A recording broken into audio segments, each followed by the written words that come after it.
WLTK DB. Let's talk.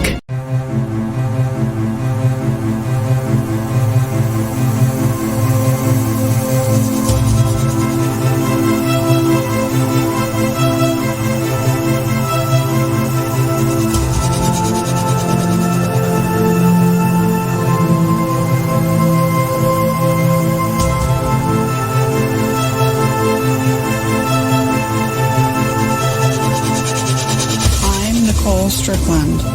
I have been fascinated with the unknown and paranormal realms since childhood. After a profound experience with my grandmother's spirit 20 years ago, I have been on a quest to observe, study, investigate, and communicate with the afterlife and beyond.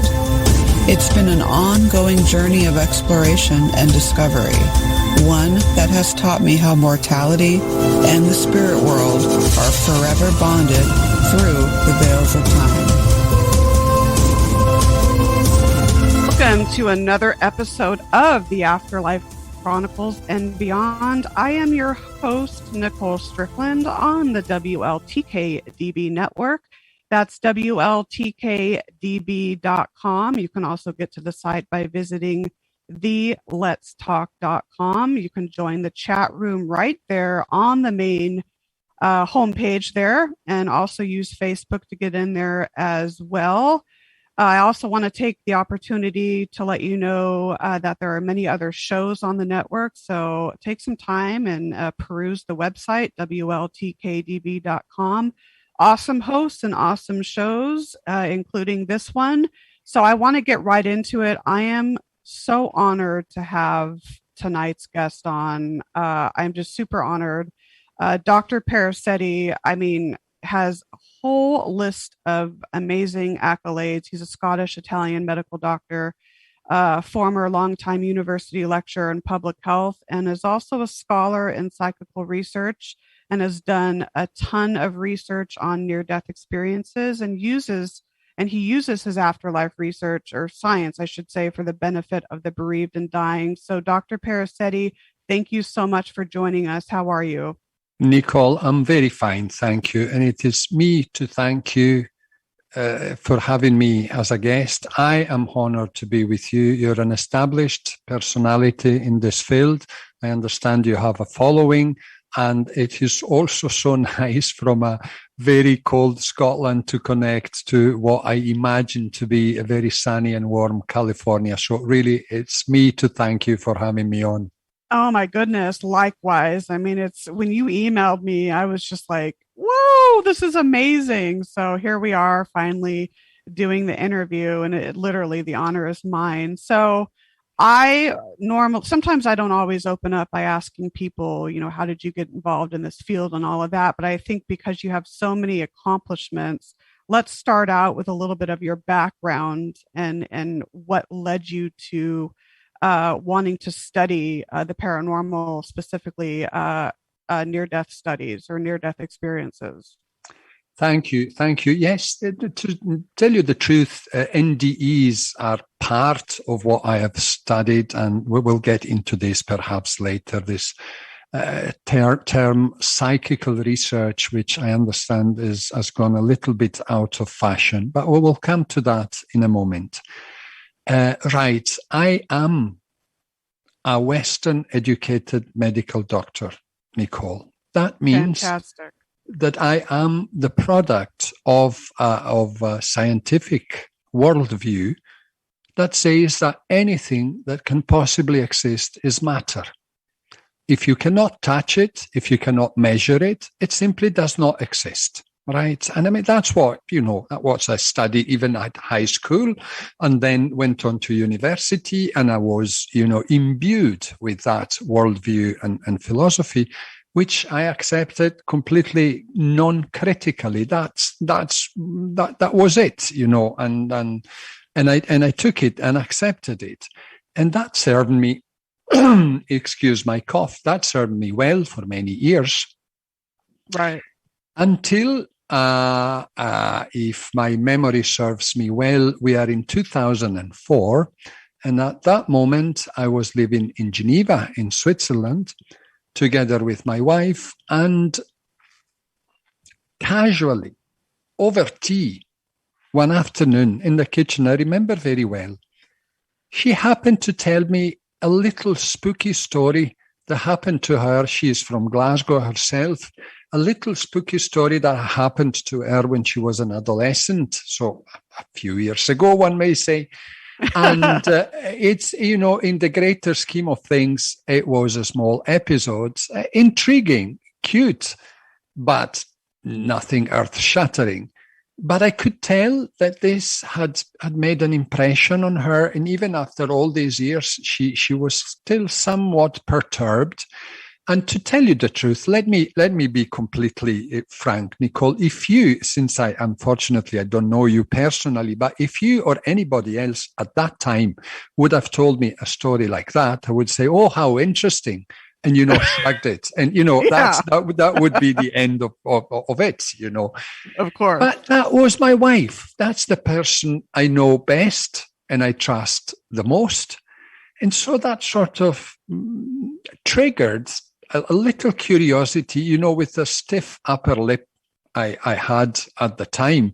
Say, let me see if anything serious has been written about all this. And you know what term I would like to use here, but I will not because we are on the radio. I mean, all this nonsense, let's say, okay, all this nonsense. And I look up and I stumble upon the 575 pages written by a very highly credentialed professor of transpersonal psychology here in the UK, a member of the Royal Society, so a top scientist, somebody who certainly, surpassed my boggle threshold. And to my surprise, the title of the book is There an Afterlife? ? A review of the evidence. And boy, Nicole, did those 575 pages change my life. That was a turning point. That was the beginning of a lifelong sort of a new passion, a deep intellectual, scholarly interest that, led me to this day. I think I've digested well over 30,000 pages of literature on what we call psychical research. And I became a member of the Society for Psychical Research here in the UK, the International Association for Near-Death Studies. And these are professional scientific organizations devoted to this absurdity, as I used to think, that says that in a way which we do not understand, we don't die. Our personality, what we call ourselves, our mind, our feelings, our awareness, and crucially, our affections do not end with the end of the body. And this is, I'll tell you something in a moment, but it's quite extraordinary. Still today, after all these years, when I say it, it sounds extraordinary. However, in as part of, this, I wouldn't say conversion, because I'm for the better or the worse, I'm not a religious person. I'm not, and unfortunately or fortunately, I don't know what to say, but I am an intensely rational person. You, from what I understand, reading about you, you're an experiential person primarily. You had experiences yourself, and then you go out and seek experiences. My way in this life, in this incarnation, is a way of the intellect, is a way of study, is a way of reasoning and thinking. And this path of discovery for me, the reading, the membership in the organizations, the conferences, the study days, the interaction with the other researchers.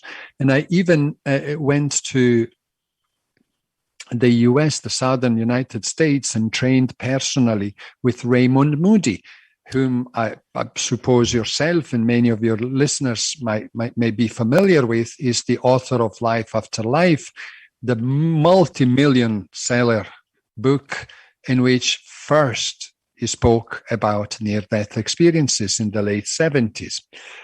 So after all this process, and I'm not telling you that it was a conversion, right? I did not see the light and became a believer.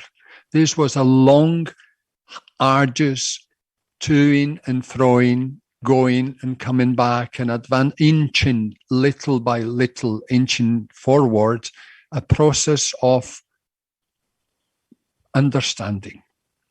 I can imagine. Which brought me today, and with this I conclude, because I'm sorry, I like to talk. I've been a university lecturer for many years. Yeah, don't apologize. Mad.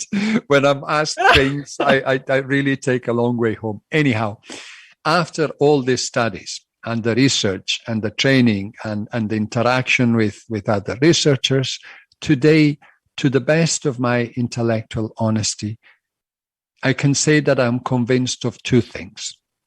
Number one, what we call mind, our thoughts, our personality, our feelings, our memories, are strictly related to, but independent from, the electrophysical activity of the brain. There's obviously a connection there, but the things we call mind can exist independently from the brain. And this is a big, big assumption, as a big thing to say for somebody who was trained as essentially a materialist scientist. Secondly, and even more incredibly, if I may, in a way which we do not understand, significant aspects of human personality survive the death of the physical body. That's where I am today. That's where I have been for many years now, because I've studied and digested so much material that I am convinced, and I propagate this idea, that anybody who has looked at the evidence, and by evidence I mean facts, things that happen, things that are investigated, things that are even tested in the laboratory, anybody who's dedicated time and effort in looking at the evidence and is intellectually honest, can only come to these conclusions. Namely, mind is more than the brain, and B, we do survive physical death. And let me conclude, and I promise that's the last thing I say. Since I am a rational believer, I'm a believer because I looked at the evidence. Should I come across evidence that disproves these things, I will be forced to change my opinion. So far, this has not happened, and I'm a rational believer in life after life. I've had a belief in life after death for years. I mean, I've never had any sort of experience myself where I've come close to an NDE or anything like that. But you've digested 30,000 pages of literature. You've attended international conferences and study days. You've interviewed researchers. Training with Dr. Moody. You're just accomplished in this. And there's one thing, a quote that I actually saw, I believe it was on your website, and this really struck me. We are not bodies with the consciousness that we lose at death. We are consciousness with the body we lost at death. And that really, really struck me. Isn't that beautiful? My gosh. It still brings tears to my eyes. Yes. I conceived this in a moment of rapturous enlightenment. And you know where I found myself at the moment? I was sitting in a toilet of a restaurant to bring this down to, everyday life. It's extraordinary, but this is precisely what happens. That, oh my gosh. Great moment of inspiration, because that sentence brings together really everything that I've studied and I think I've understood. We're Absolutely. Not bodies with a consciousness we lose at death. We are consciousness. And the body is here now, but it will not be here for much longer. And it doesn't matter.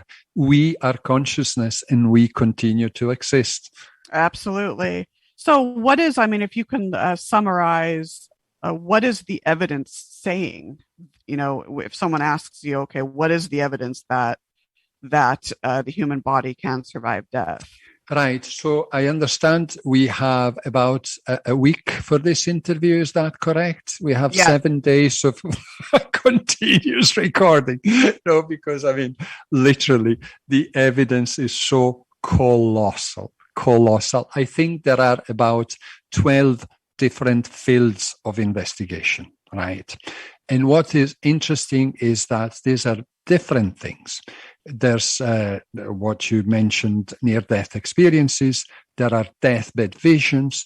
There's after-death communication, which in itself is an ocean of evidence in itself, because you've got the mediums, and mediums are of very different kinds and do very different things themselves. Then you have this instrumental transcommunication. You have assisted after-death communication, which is a recent development, very interesting, blah, blah. And then there's another sub-ocean, if you want an ocean within the ocean, which is reincarnation studies, etc. So you have very diverse areas of evidence. And what is interesting is that all these are consistent and coherent. They all point to survival. Now, it is interesting because we kick around this term evidence a lot. And I think it's interesting for the two of us to be clear, and for perhaps interesting for your listeners to reflect a little bit on what is evidence. What is this thing we call evidence, and we talk about. And I like to see the evidence supporting the survival hypothesis as a pyramid, a triangle, a pyramid. And if you slice the pyramid in 3 parts, obviously the bottom part is much bigger than the middle part, and the middle part is much bigger than the top part, just in terms of volume. And I think that conveys quite well the fact that the 3 categories, I'm not talking about subjects, I will explain in a moment, I'm talking about categories of evidence, are of different sizes. The bottom is very large, the middle part is large, and the top is smaller. So if we start at the base, at the bottom layer of the pyramid, we have anecdotes. And anecdotes are the stories people tell, right? And unfortunately, many of my colleagues in the scientific world discount the anecdotes as nothing. This is a crucial methodological and philosophical mistake, which has been pointed out by people much more important than me, but I like to point it out. Discarding evidence coming from anecdotes is stupid and wrong, is bad science. Cannot agree more. Well said on that. Let me tell you, imagine that I go back, in my beginnings, like before I went into public health and all that, I've been a junior GP for a few years. Imagine that in that capacity, I would not believe the stories my patients told me. I mean, the entire edifice of medicine is based on the fact that we trust what people tell us. But then this is considered unscientific, and I cannot wrap my mind around this. Or imagine that in a court of law, we would not trust the testimony of a witness at the stand. I mean, the entire edifice of the judicial system would collapse. So, evidence coming from anecdotes is evidence. All the more when people tell stories they have no interest in telling. You are a paranormal researcher and you know this very well. People who have weird experiences are not happy to talk about these experiences because they fear being taken by fools. And so they're very private. And these things only come out when you establish that they can talk and they will not be taken for, visionaries or fools. Also, anecdotes are used, become heavier in a way of evidence when people sign statements like affidavits, even more so when different people report having the same experiences, put that in writing as part of an investigation, etc. So we have huge amount of evidence coming from anecdotes pointing to the survival of physical death. People see ghosts, people hear voices, people go to mediums and have incredible evidential experiences. They come back and tell us stories. So anecdotes, very important. Why they are important? Because they point us in a direction. And the direction then is further, we move along that direction and we move to the second tier, the second level of the pyramid. And that is investigations. We understand where anecdotes are pointing us, and we go there. For instance, if somebody says that they had a great reading from a medium, and many people say that that medium is particularly good, well, let's go and test this medium out. And these investigations are typically carried out by scientists, by people who are trained in the scientific method, are trained in observation, and these investigators put a maximum of controls so that the medium could know nothing about the person, is been read, and so a number of barriers in a way which try to isolate the phenomenon, making sure that nobody is deluded, making sure that nobody is being fooled, intentionally or unintentionally. And so you, in a way, validate what the people have been telling through anecdotes by means of investigations. Investigations, and these investigators, I promise, go to very, very great lengths to make sure that what is being observed is the real thing. If a certain phenomenon, mediumship, for instance, we've been pointed to that by anecdotes, it has survived the scrutiny of the investigation, then we move to the top level of the pyramid, which is laboratory research. In the lab, you have control over all the parameters. There's nothing that can escape. So if a certain effect is demonstrated in the laboratory, well, that effect is real. This is what happens in all areas of established science. This is the scientific method. So we've got somebody who says that mediumship exists. Then mediumship is confirmed by investigation. And lastly, mediumship is taken into the laboratory. Into this, at this time, we have about 12 replication of an extraordinarily complex and watertight protocol testing research medium at university level, right, by several university groups, mostly in the United States, but here in the UK and in the Netherlands as well. And these 12 replications say incontrovertibly that research mediums can extract information about a discarnate, as we say in technical words, about a deceased person without knowing anything about the person, about the sitter. Nobody knows anything about anything. There are 5 levels of separation between the sitter and the medium doing the reading, and the statistics that come back are extraordinary. So in any area of science, an effect that's been replicated 12 times by independent laboratories around the world is a fact. That is the kind of fact I'm talking about when I speak about evidence. Over to you, Nicole. This is such a beautiful an eloquent explanation. I mean, I'm sitting here in awe. I mean, I am just absolutely in awe by your explanation. Hold your thought, though. Hold mine as well. We do have to take a 2-minute break. You are listening to the Afterlife Chronicles and Beyond. I'm your host, Nicole Strickland, with tonight's guest, Dr. Parisetti, and we will be right back.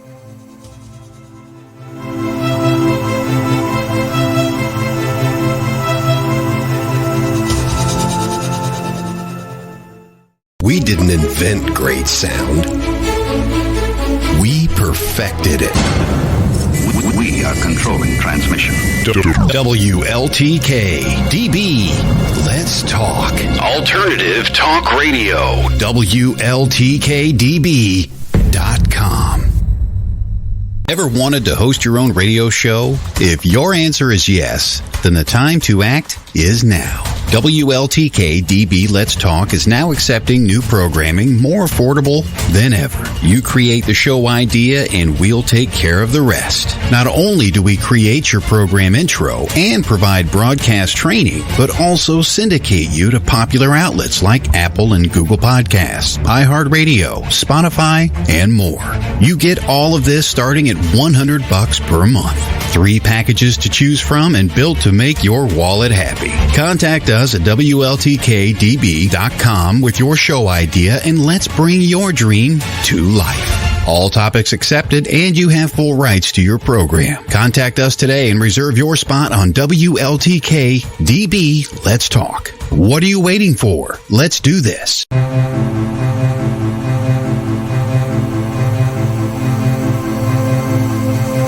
20 minutes past the hour. You are tuning in to the Afterlife Chronicles and Beyond. I am your host, Nicole Strickland, on the WLTKDB network. You can join us right there and chat on the main website at WLTKDB.com or theletstalk.com. I am so honored for tonight's guest. If you're just tuning in, we are talking to Dr. Piero Parisetti. I'm just in awe. Oh my goodness. I mean, the accolades. Don't say that. I am. I have to say that. I am. I'm just like, I mean, if you guys haven't tuned in before the break, I just want to let you know that he was talking a little bit about how he got started in psychical research and afterlife studies, and a little bit more about his explanation, because I did propose the question, okay, what is the evidence that the human body can survive death? And your explanation is the best that I've ever heard. It's spot on. I love and admire how you agree that anecdotal evidence, if you will, or anecdotal experiences are just as important. Because in my experience as a paranormal researcher, I've worked with many people who just rely on what objective data is telling them. They only rely on what their equipment is telling them, and they fail to pay attention to personal experiences or personal encounters or even intuitive sorts of inclinations. So I can't agree more. I think it's important in this field to pay attention to both what I consider subjective and objective sorts of data. It is important, if I may say, it is important in this field and in any other field of science. The observation is the beginning of any scientific process. And let me tell you very briefly, I am comforted, though, because, I mean, on the one hand, you've got the staunch materialist, and as you say, if I cannot measure it, it doesn't exist, and blah, blah. Right.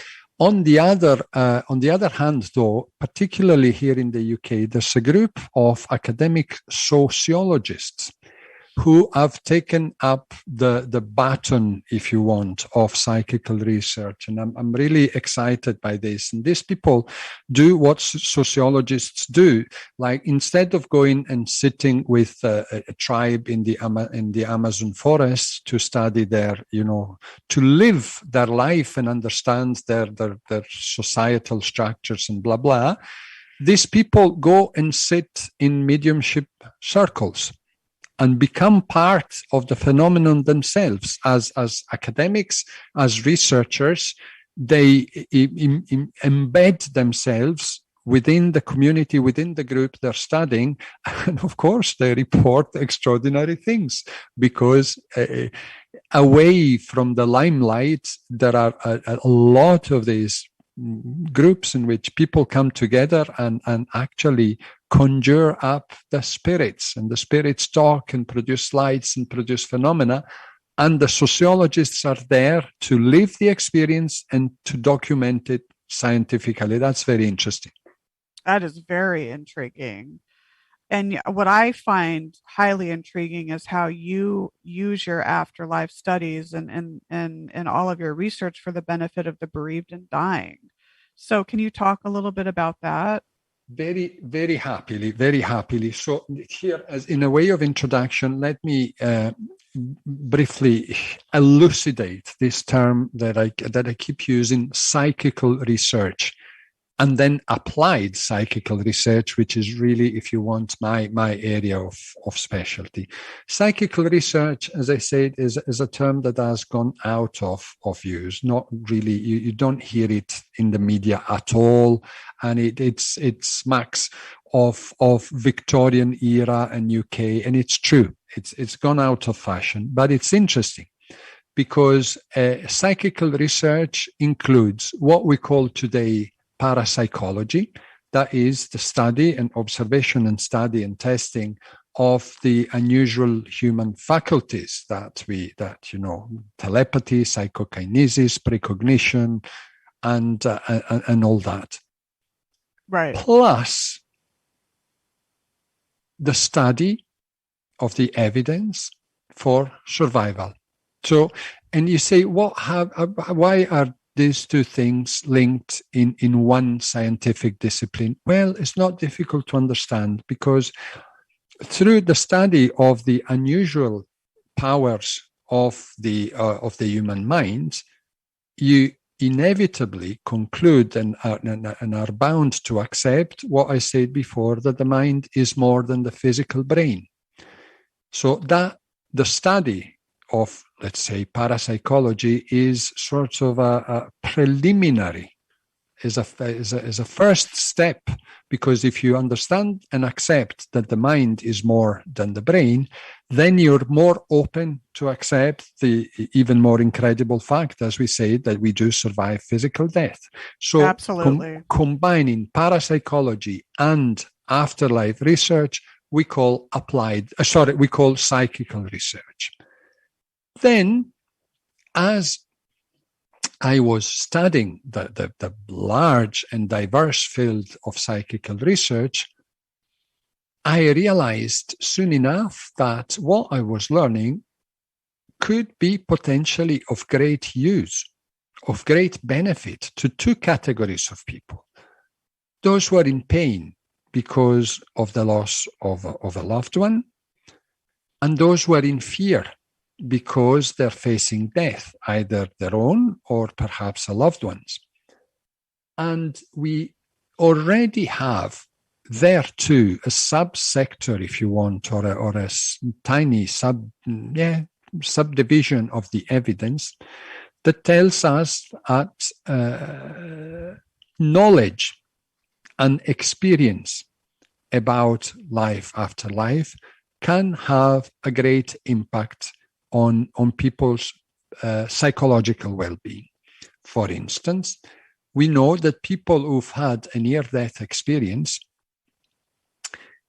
show consistently, everybody and anybody who's had an NDE shows a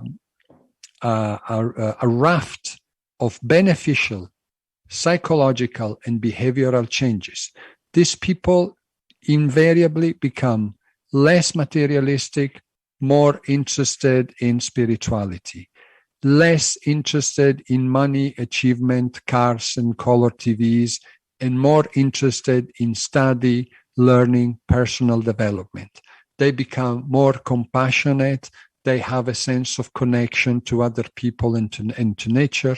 And crucially, they have lost any fear of death, because they have died, they have had a direct first-hand experience of what's afterwards, And so for them, death doesn't mean anything.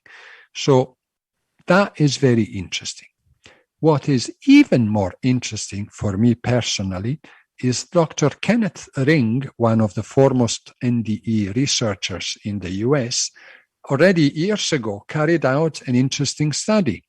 And he showed that the same changes, the same beneficial psychological changes show up in people who did not have an NDE themselves, but simply read about NDEs.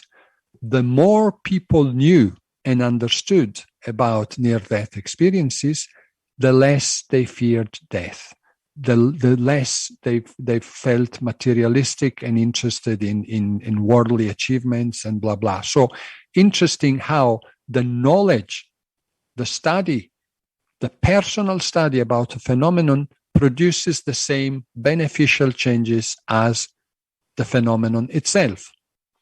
We also know the Windbridge Institute in the US has carried out extensive research on the reductions in the levels of grief after an evidential reading with a medium. So there are a number of areas and lines of investigation and research that tell us that knowledge and experience of the afterlife can be very beneficial. And this is what I call applied psychical research. So I have learned a lot of things through my studies. And now what can I do with these things for the benefit of others? And well, I happen to sit on the scientific advisory board of the Forever Family Foundation, which is a fantastic organization. I warmly invite all your listeners to look this up, Forever Family Foundation, all one word, foreverfamilyfoundation.org, which is a non-religious, non-profit organization strong of over 12,000 people around the world, most of whom are bereaved people, most of whom are bereaved parents, in fact. And the organization is devoted to promoting the knowledge of afterlife science exactly for the benefit of the bereaved.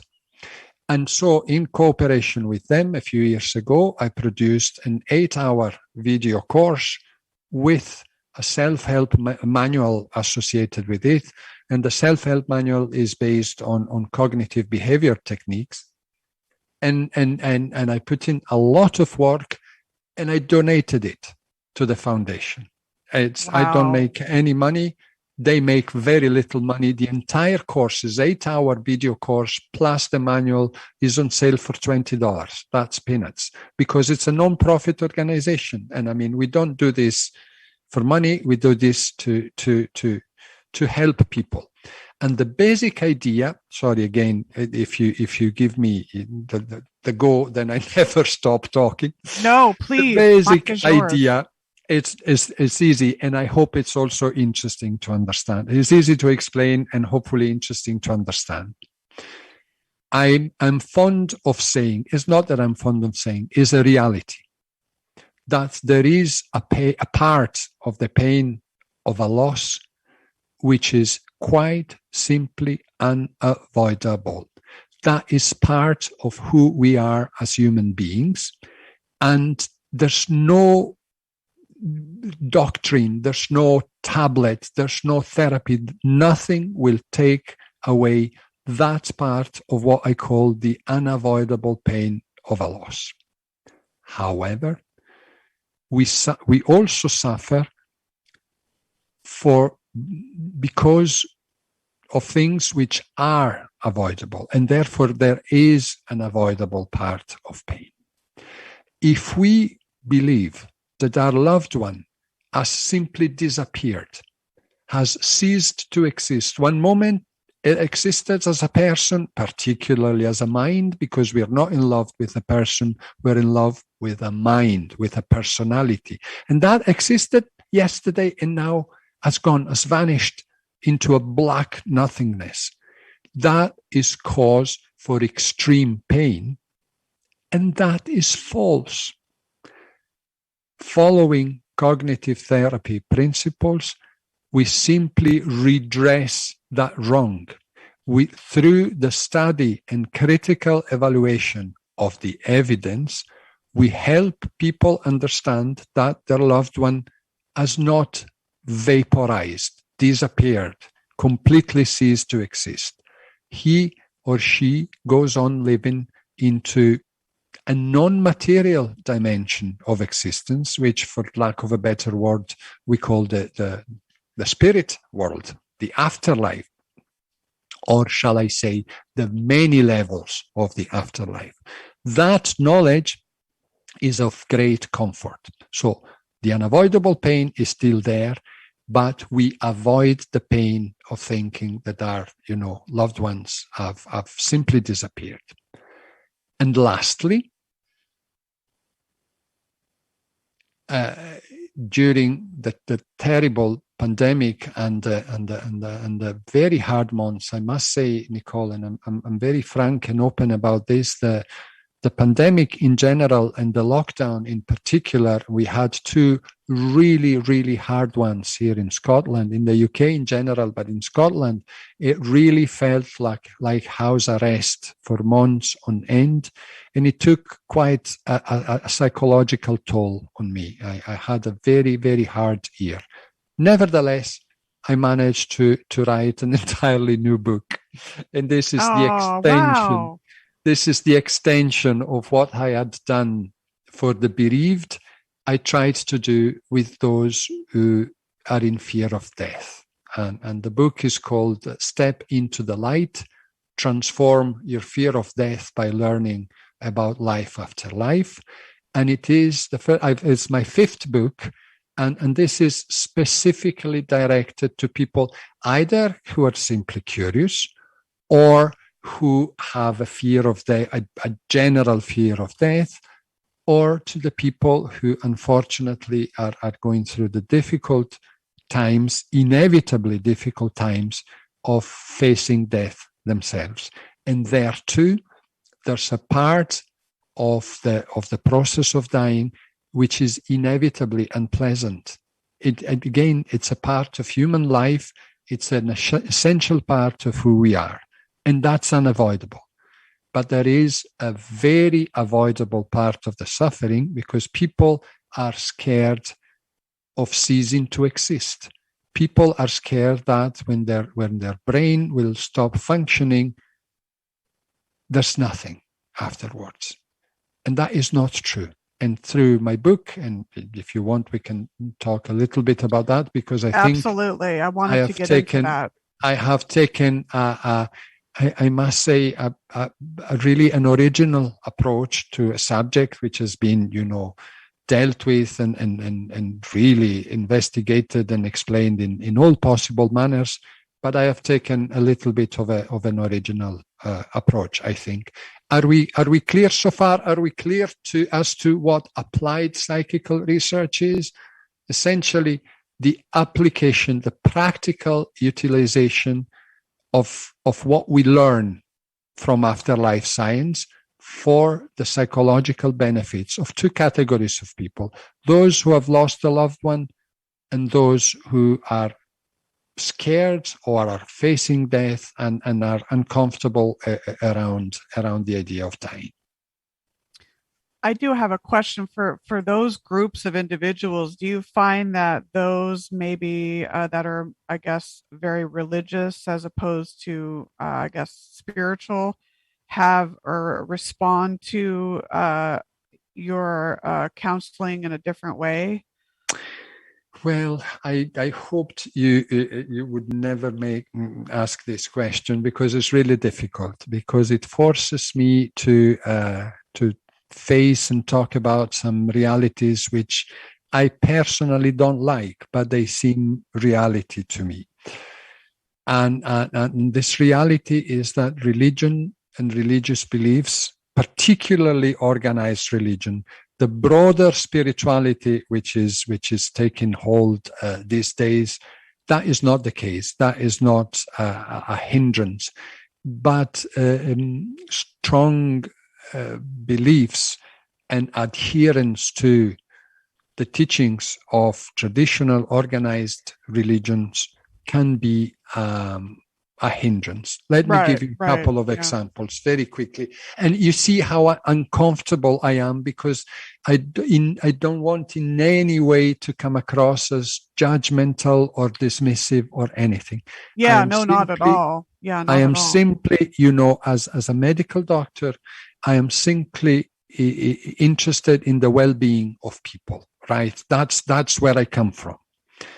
And the room exactly below the room I'm talking to you from now is inhabited, the apartment below us is inhabited by a delightful woman in her mid-50s who has been a young widow, maybe 15 years ago, and has never really recovered from the loss of her husband. I can see that still today she suffers, she withered, and she certainly has a considerable unresolved grief.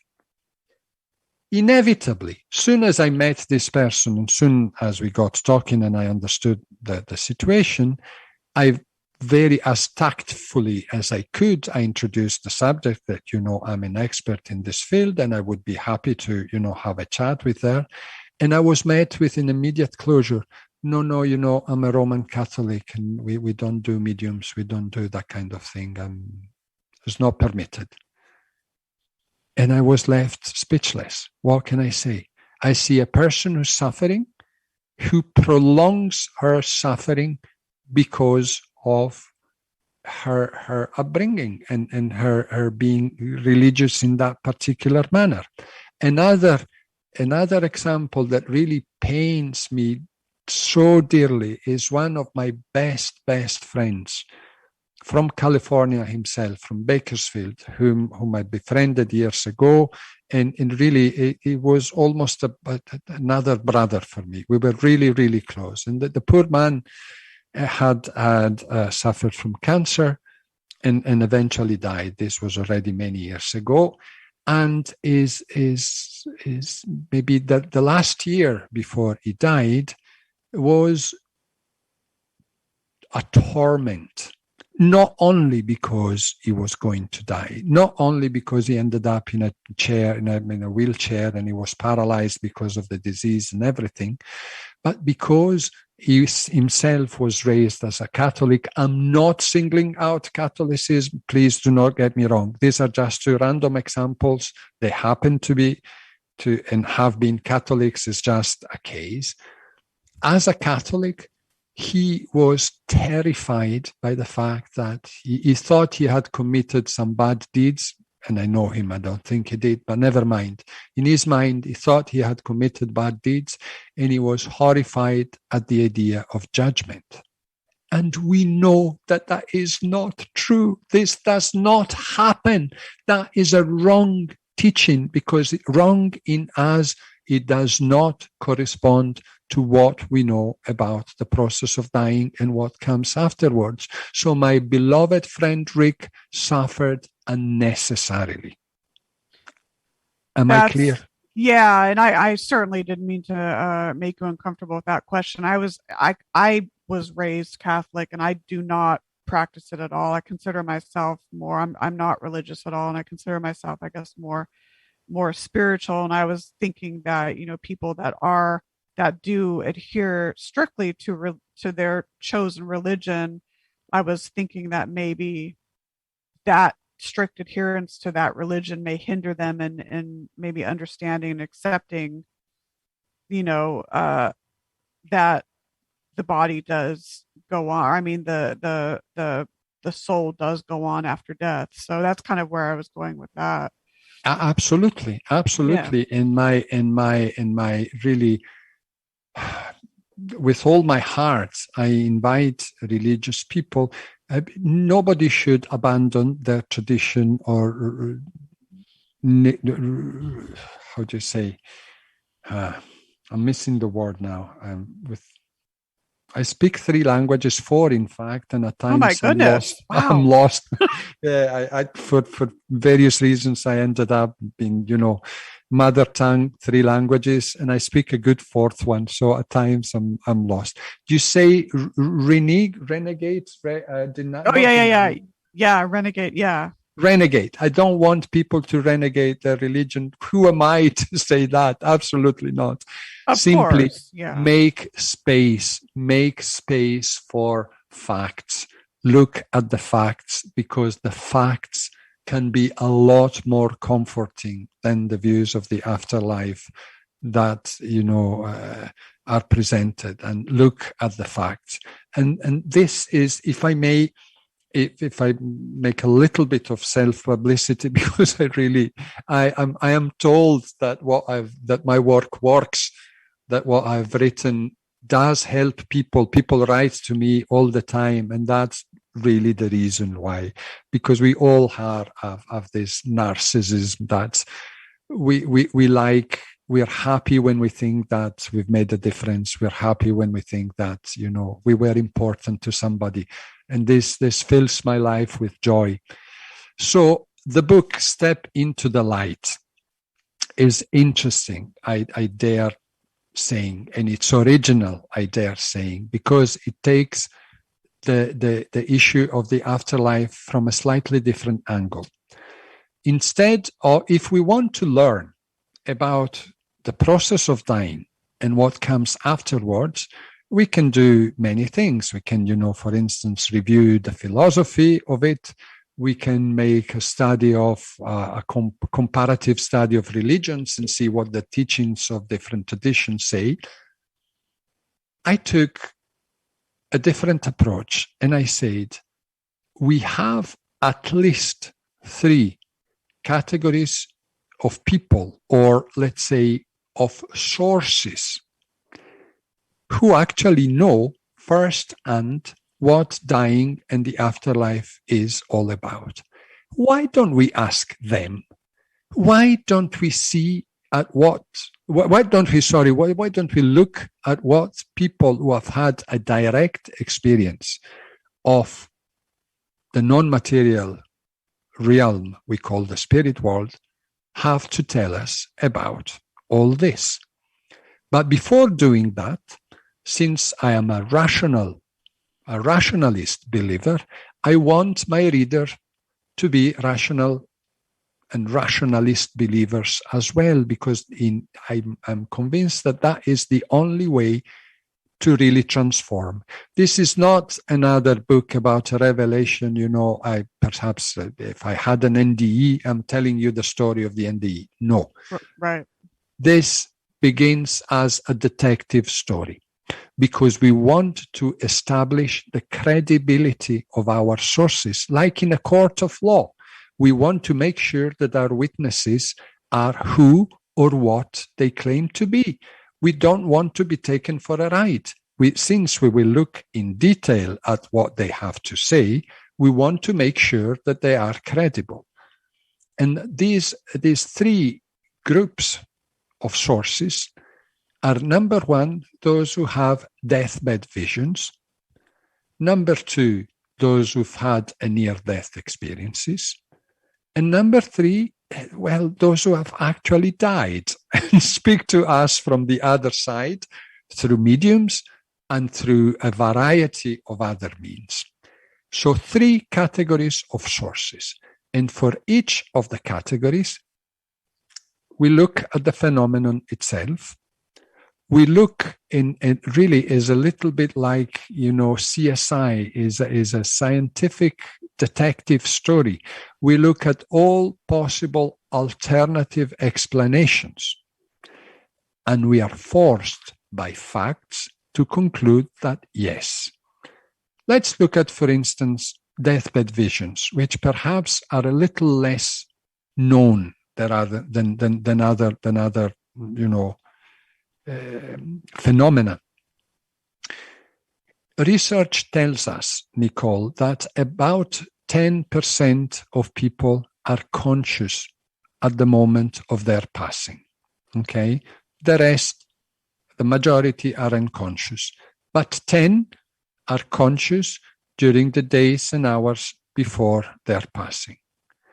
Of this 10%, 2/3, and I mean 66%, the vast majority, have visions of what appears to be the afterlife, interact verbally with people whom only they can see, and the reports being typically deceased relatives who are said to have come to help the transition, to bring people over.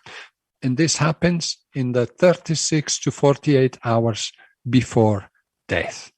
And if you think that 2/3 of the 10% were conscious, this makes for unbelievably good, big numbers, to the point that the phenomenon is perfectly well known by all healthcare professionals who, because of their job, deal with the dying.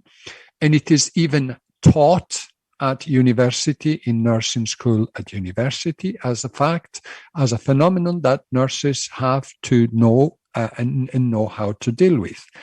And when you dig into the phenomenon, this is super, super fascinating. And I know that we probably will have to wrap up quickly. But let me tell you, for instance, that people who think they will die, but then make a recovery, do not have these visions.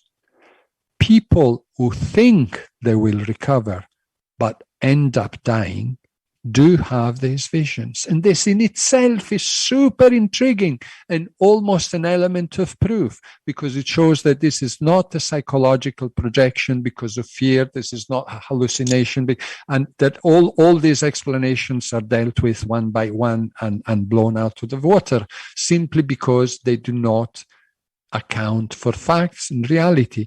But the fact that people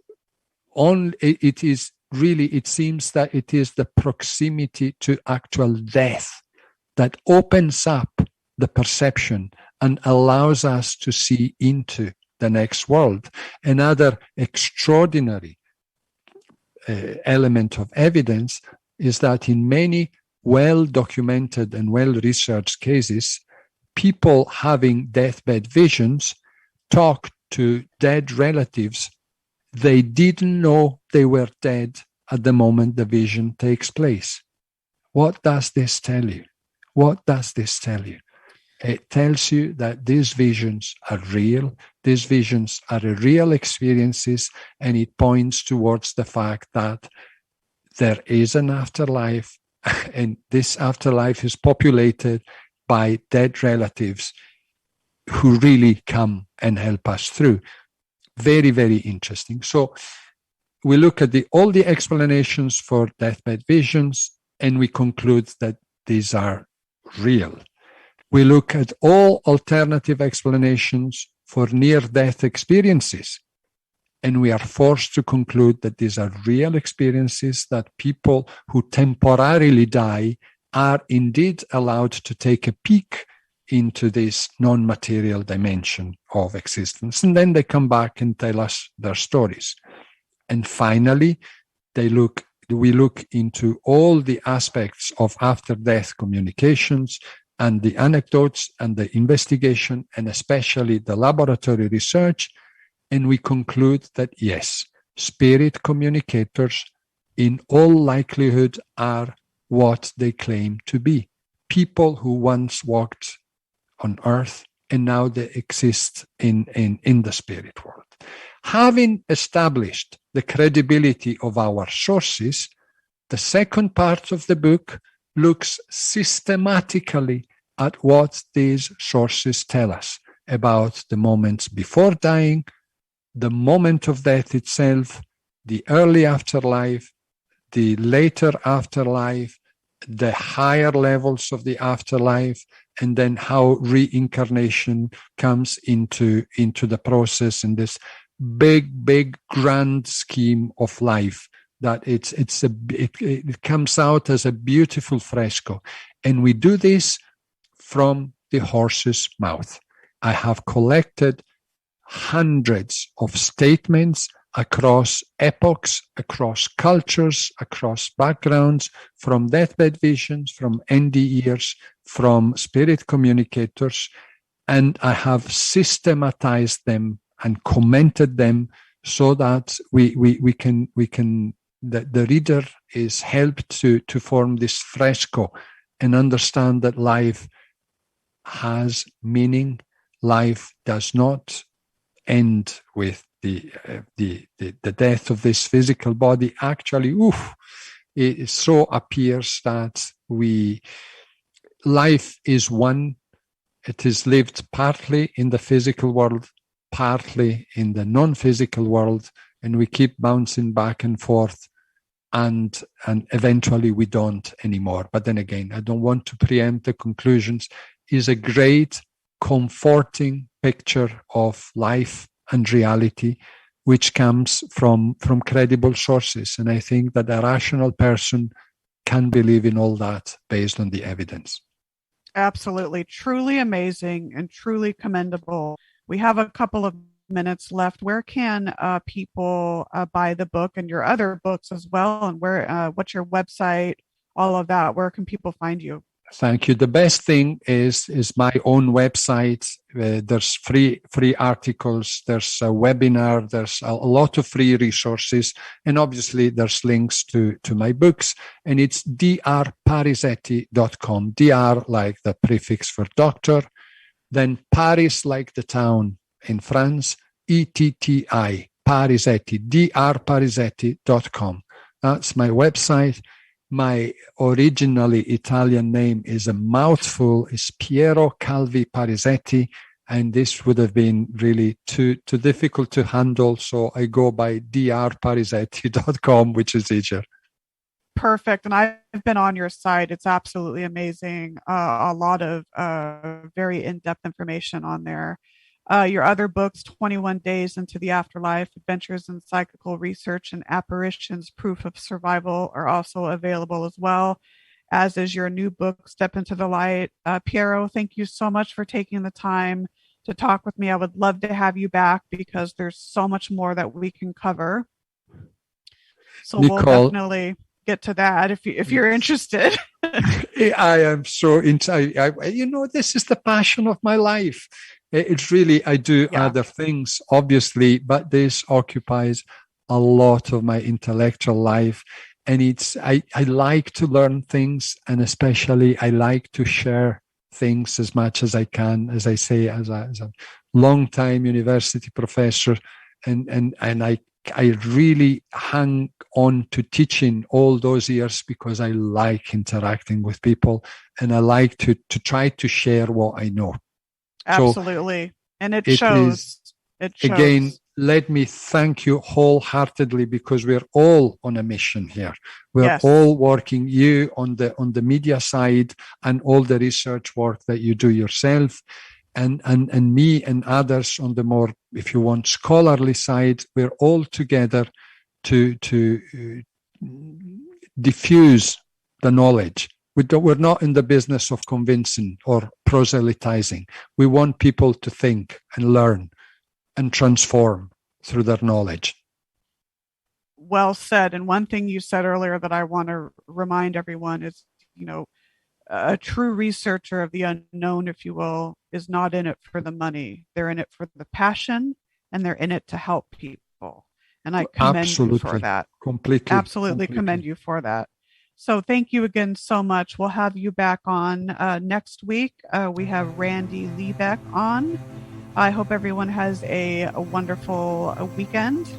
And we will see you next week. Of course, one last thought here at the Afterlife Chronicles. We are bridging the gap between mortality and the afterlife, one experience at a time. See you next week, folks.